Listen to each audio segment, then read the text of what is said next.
Welcome dear rockets, कैसे हैं आप सभी। तो आज हम देखने वाले हैं क्रिमिनल एंड डेविल। तो फिल्म की शुरुआत में सिद्धू नाम के लड़के को नाइटमेयर आता है, जिसमें एक खूबसूरत सी लड़की रेड ड्रेस पहने हुए दौड़ रही होती है और सिद्धू से कहती कि सिद्धू, क्या तुम मेरी दुनिया में आना चाहोगे। यहाँ तक तो ठीक था, मगर फिर उसको एक डरावनी सी आंख दिखाई देती है, जिसको देखकर वो डर के मारे जाग जाता है। सिद्धू बिल्कुल पसीना पसीना हो चुका था। उसके आसपास में डेविल नाम की एक सीढ़ी दिखाई देती है। इसके बाद वो दोबारा से सो जाता है और अगली सुबह जागता है, फिर आराम से फ्रेश होता है। लेकिन उसे बार बार रात का वो नाइटमेयर फिर से याद आ जाता है। तभी टेलीफोन की रिंग बजती है। सिद्धू फोन को उठाता है तो पता चलता है कि ये उसकी मॉम का कॉल है। वो अपनी मॉम को भी अपने नाइटमेयर के बारे में बताता है। वो तो कहते हैं कि घर पे इतनी सारी अच्छी अच्छी तेलुगु मूवीज की सीडी रखी हुई है, उन्हें देखने के बजाय तुम हॉरर मूवीज देखते हो, तो रात में डरावने सपने तो आएंगे ही बेटा। सिद्धू कहता है कि हॉरर मूवीज बहुत ही एक्साइटमेंट होती है मॉम, इसीलिए मुझे वही पसंद आती है। पर उसकी मॉम उसको समझाती कि बेटा, डरावनी मूवीज देखना बंद कर दो। ये शादी अटेंड करना तुम्हारे लिए कितना जरूरी है तुम्हें पता है ना। एक तो तुम साथ नहीं आए, इसलिए मुझे तुम्हारे डैड के साथ आना पड़ा, और ऊपर से तुम घर पर रहकर उल्टे पुल्टे काम कर रहे हो। बताओ। सिद्धू भी कहता है कि मॉम सॉरी, अब से मैं हॉरर मूवीज नहीं देखूंगा। इसके बाद सिद्धू के डैड भी उसे ख्याल रखने को कहते हैं। आगे हमें पता चलता है कि सिद्धू एक आलीशान घर में रहता है, पर उसकी फैमिली में सिर्फ वो और उसके पेरेंट्स ही हैं। सिद्धू के पेरेंट्स अभी शादी अटेंड करने के लिए दूसरे शहर गए हुए हैं। हालांकि उन्होंने अपने रेगुलर मेड मैगी को सिद्धू की जरूरत का ख्याल रखने के लिए कह रखा है। और जब मैगी काम पे आती है तो हमें पता चलता है कि वो एक कार्टून कैरेक्टर है। मतलब वो थोड़ी सी चबी सी लड़की है, जिसकी उम्र तो शादी की हो चुकी है, मगर अभी तक शादी हुई नहीं है उसकी। हर वक्त उसका मुंह चलता रहता है, यानी वो कुछ ना कुछ खाती पीती रहती है और फिर खुद ही सोचती है कि अगर मैं इतना खाऊंगी तो मुझसे शादी कौन करेगा। फिर वो सोचती है कि क्यों ना मैं सिद्धू को ही अपने प्यार के जाल में फंसा लूं। वैसे भी वो अमीर बाप का इकलौता बेटा है, मगर सिद्धू को उससे बहुत ही चिढ़ मचती है, क्योंकि वो आती तो घर पर काम करने के लिए थी, लेकिन जितना ज्यादा काम करती थी ना, उससे कई ज्यादा वो सिद्धू के हिस्से का खाना वगैरह खा जाया करती थी।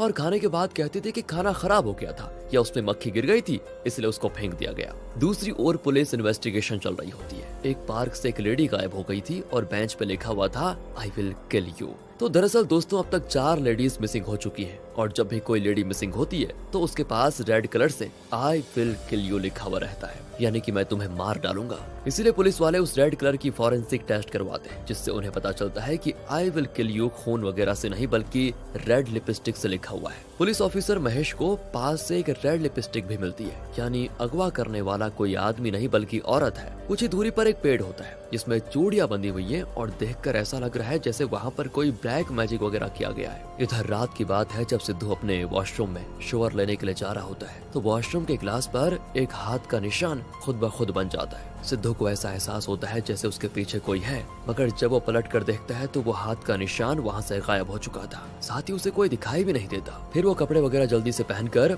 वॉशरूम के शीशे पे क्वेश्चन मार्क बनाकर सोचता है कि यहाँ पर अभी अभी हुआ क्या था। एंड ठीक उसी समय उसे लगता है कि उसके पीछे कोई है।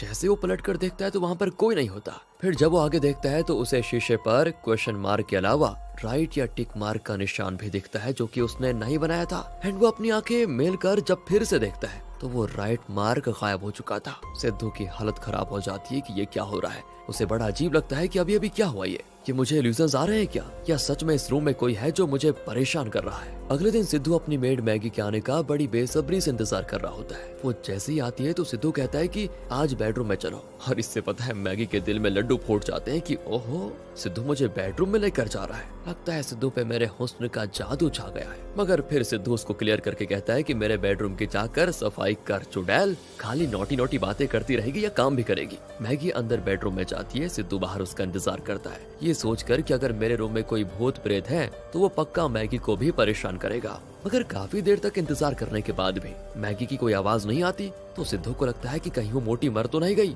सिद्धू हड़बड़ाकर बेडरूम का दरवाजा खोलता है, पर वो दिखाई नहीं देती। जब वो वॉशरूम चेक करता है तो देखता है मैगी तो आराम से सिगरेट पी रही है, एंड वो तुरंत सिद्धू को देखकर सिगरेट फेंक देती है। सिद्धू कहता है कि अच्छा, तो तुम मेरे घर में सिगरेट लाकर पीती हो। वो कहती है कि नहीं बाबू, ये तुम्हारे डैड का है। मेरे डैड का है? मेरे डैड सिगरेट पीते हैं? मुझे तो पता नहीं था, पर तुम्हें कैसे पता? तब मैगी कहती है कि मेड्स को हर घर का सारा राज पता होता है बाबू।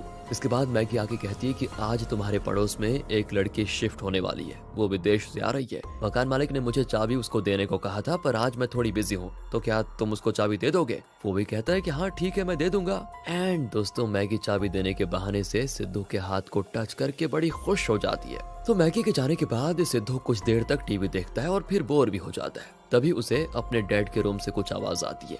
जब वो वहाँ पर जाकर चेक करता है ना, तो देखता है कि हवा में डैड की बुक की कलेक्शन गिरी पड़ी हुई है। सिद्धू उन्हें उठाकर रखने जाता है तो उसमें वो एक बुक को देखता है जिसका टाइटल होता है हाउ टू फाइंड घोस्ट। तो सिद्धू उस बुक को साइड में रखकर बाकी बुक्स को बिल्कुल अच्छे से रख देता है। इसके बाद वो हाउ टू फाइंड घोस्ट यानी कि भूत को कैसे ढूंढे पढ़ने लग जाता है। उस किताब में भूत को ढूंढने के 2 तरीके बताए गए होते हैं दोस्तों। पहली तकनीक होती है कि गिलास में पानी और कॉपर रखना है और उसके बाद इस किताब में दिए गए मंत्र को पढ़ना है। अगर वहाँ पे कोई भूत प्रेत या आत्मा होगी तो वो धुएं के फॉर्म में दिखाई देगी। और दूसरा मेथड काफी डिफिकल्ट होता है। ये पढ़ते ही सिद्धू दूसरे मेथड को पढ़ना सही नहीं समझता और पहले मेथड को ही अप्लाई करने का सोचता है। तो वो मस्त एक गिलास में पानी और कॉपर डालकर गिलास का मुंह अपने हाथ से बंद कर देता है और मंत्र का उच्चारण करता है जिससे घर की लाइट्स फ्लिकर करने लग जाती है। कुछ ही देर में गिलास से धुआं भी निकलना शुरू हो जाता है जिससे सिद्धू की हालत है खराब कि अरे इसमें तो सच में धुआं निकल रहा है, यानी कि मेरे घर में सच में भूत प्रेत है क्या।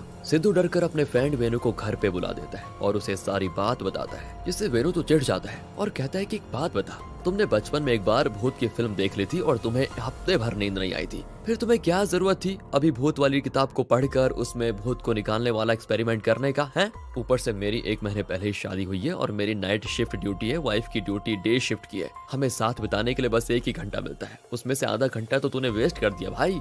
इधर बार बार वेणु की वाइफ का कॉल आए जा रहा होता है तो वो आखिर में पूछ ही लेती है तुम हो कहाँ पर। ये भी कह देता है कि मैं अपने फ्रेंड के घर पर आया हुआ हूँ। वेणु की वाइफ कहती है वहाँ से आने में तो 1 घंटा लगेगा और हमारे पास आधे घंटे से ज्यादा नहीं है। बस मेरी बात सुनो, कल से एकादशी शुरू हो रही है, कल से मैं पूजा पाठ में बिजी रहूंगी तो अब से 1 महीने तक हमारे बीच वो सब कुछ नहीं हो पाएगा। वेणु तो इरिटेट हो जाता है और तुरंत ही घर के लिए निकल जाता है। सोचता है जो भी 10-15 मिनट मिले बस उसमें सब हो जाए। अब उसके जाने के बाद सिद्धू दोबारा से वो किताब पढ़ता है। इसमें सेकंड मेथड है ओइजा बोर्ड। अब सिद्धू ओइजा बोर्ड भी यूज करता है जिसमें वो प्रेत आत्मा से कई सारे सवाल करता है, जैसे क्या तुम यहाँ हो, तो ऑटोमेटिक सिद्धू का हाथ यस की ओर चला जाता है। फिर वो पूछता है कि बताओ मेरी डेट ऑफ बर्थ क्या।